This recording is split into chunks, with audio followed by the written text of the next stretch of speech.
जमात इस्लामी के मरकजी अमीर सिराजुल हक ने पीडीएम और पीपल्स पार्टी को मुआशी और सियासी दहशतगर्द करार दे दिया। कहते हैं पीपल्स पार्टी को कराची में हमारी अक्सरियत तस्लीम करनी होगी। पीडीएम के एजेंडे में ना ही कश्मीर और ना ही मईशत को ठीक करना शामिल है। अमीर जमात इस्लामी पाकिस्तान ने बोल न्यूज़ के नुमाइंदे नवाब शेर से गुफ्तगू की, आइए देखते हैं।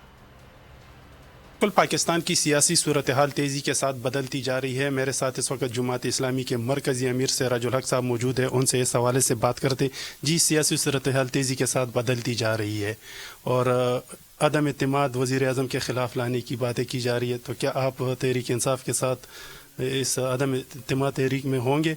देखिए, इस वक्त 15 जमातें हैं जो मरकज़ और सूबों में बरसर इख्तिदार है। पीपल्स पार्टी मरकज़ में भी है और सिंध में भी 14 सालों से है। पीडीएम की हुकूमत है मरकज़ में और पीटीआई की हुकूमत है 2 सूबों में।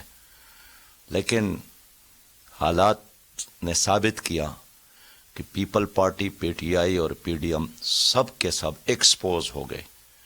और आज अगर इस मुल्क में महंगाई, बेरोज़गारी और बदअमनी और मायूसी और इंतशार है। अगर आपको ये वीडियो पसंद आई है तो हमारे चैनल को सब्सक्राइब करें और बेल आइकन पर क्लिक करें। 2022 बहुत सारे तोहफे भी देखे गया पाकिस्तान की आवाम को। पाकिस्तान की आवाम को एक तोहफा ये दिया कि आवाम को पता चल गया कि पाकिस्तान का मीडिया क्या है। साल 2022 में सबसे ज्यादा देखे जाने वाला चैनल बोल न्यूज रहा नंबर 1। हमने बहुत सारे शोज और ट्रांसमिशंस की, पूरा साल मुसलसल जदोजहद में निकल गया कि ये वोट ऑफ कॉन्फिडेंस के पीछे कौन लोग थे। तोड़े रेटिंग के सभी रिकॉर्ड। सोशल मीडिया पर भी सबसे ज्यादा तेजी से 2.4 बिलियन व्यूज का संगे मील अबूर किया।